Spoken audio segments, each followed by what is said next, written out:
नमस्कार दोस्तों, आज हम मध्य प्रदेश के रीवा ज़िले के एक ऐसे अद्भुत आश्रम में पहुंचे हैं, ऐसे कुटी में पहुंचे हैं।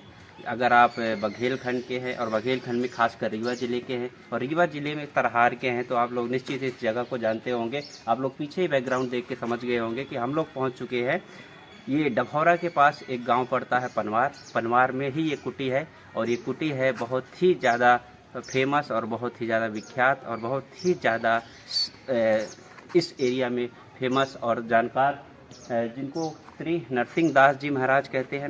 नरसिंह दास जी के महाराज के यहाँ के किस्से बहुत प्रचलित हैं। उनके संत होने के और लोगों को कल्याण करने, वो भगवान से, ईश्वर से यही कामना करते थे कि सबका कल्याण हो और उन्होंने बहुत ही ज़्यादा कल्याण किया। वो बहुत ही एक सिद्धि पुरुष के रूप में जाने जाते हैं। हम लोग जैसे बचपन से ही उनके बारे में कहानियाँ सुनते आए हैं, किस्से सुनते आए हैं, या बहुत किंवदंतियाँ चलती हैं, सच्चाई भी है। और हमारे दादाजी लोग और जो पूर्वज हैं वो किस्सा सुनाते थे। तो संत अगर नरसिंह दास जी महाराज के किस्सों की अगर बात करें, उनके एक मैं आपको स्ट्रक्चर बता देना छवि बता देना चाहता हूँ कि उनका वेशभूषा, एक दाढ़ी रखे हुए थे, थोड़ा बूढ़े टाइप के आपको दिखेंगे और एकदम नॉर्मल व्यक्ति। आपको ऐसे समझ में नहीं आए कोई संत है, ये नहीं है कि जोगी बाबा पियल्ला धारण, ऐसा कुछ नहीं, नॉर्मल व्यक्ति जैसे दिखेंगे। और वो बहुत ही प्रैक्टिकल इंसान थे कहा जाए तो। वो हर व्यक्ति को ये नहीं कहते थे कोई पूजा पाठ करो, कुछ भी करते। और उनकी हम लोग दादाजी लोग और यहाँ के क्षेत्रीय निवासी लोग कहानियाँ सुनाते हैं कि अगर उनको थोड़ा सा क्या कहते थे, उनका नाम क्या बताते थे वो अपना?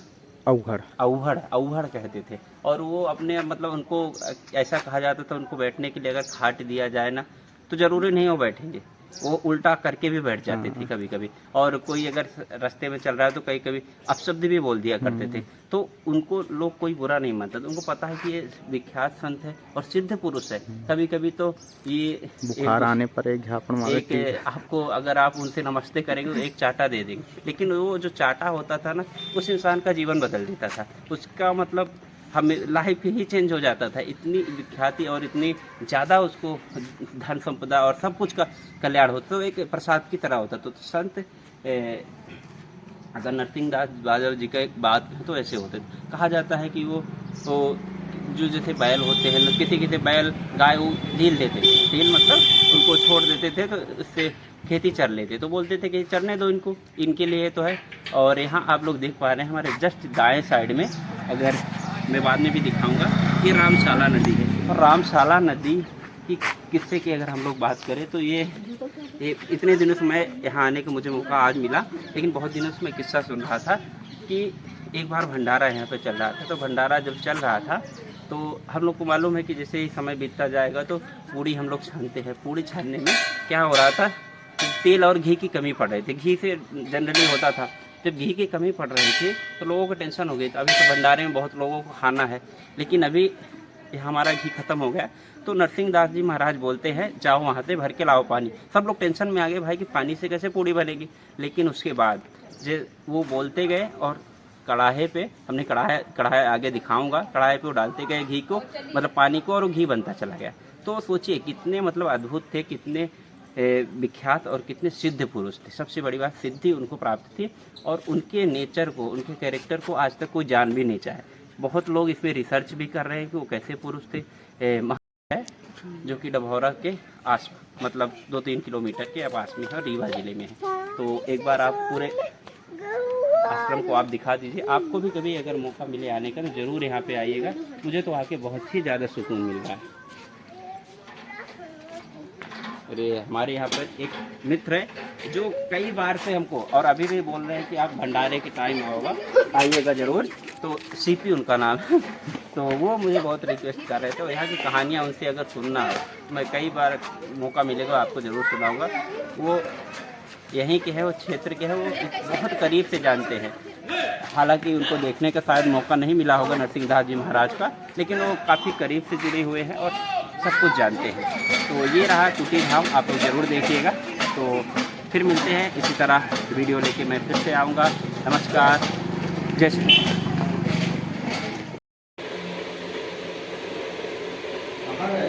राम। हाँ, ये आ रहा हूँ, ये यहाँ देखिए।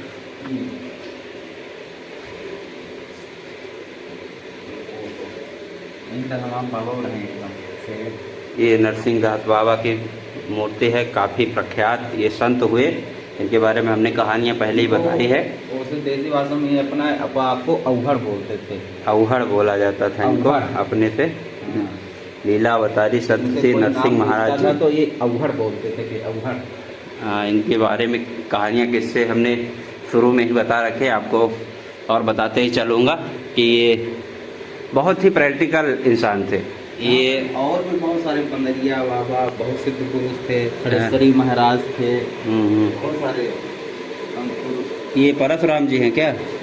हाँ, शंकर भगवान। ये कुंड है, ये परिसर है पूरा। देखिए इतना ये कराहा है यहाँ का।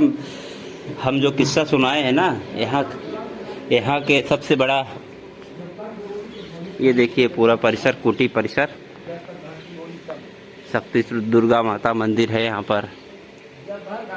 यह आश्रम तपोवन, किसी की मूर्ति स्पर्श न करे। ये एक शिव मंदिर भी यहाँ पर स्थापित है।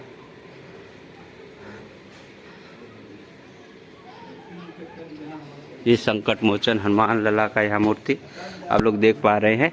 ये संत नरसिंह दास सिद्ध आश्रम कुटी पनवार है। ये अन्नपूर्णा कच्छ।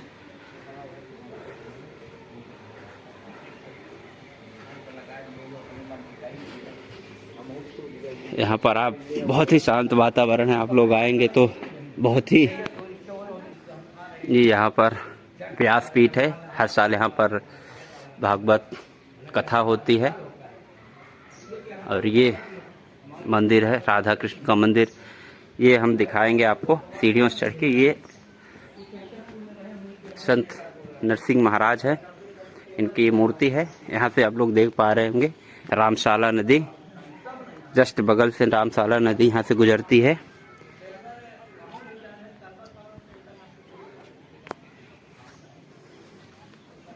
इसकी किस्सा भी हम बताए ही है आपको।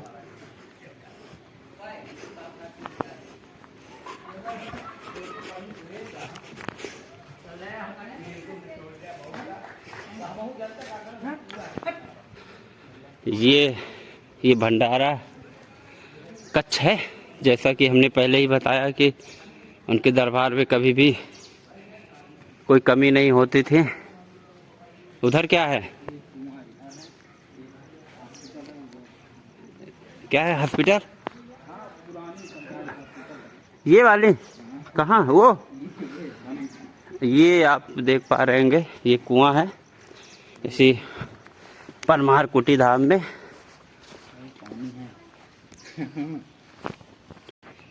यही कुआं जिसके बारे में हमने चर्चा किया था, इसी पे समाधि लिए हैं संत जी।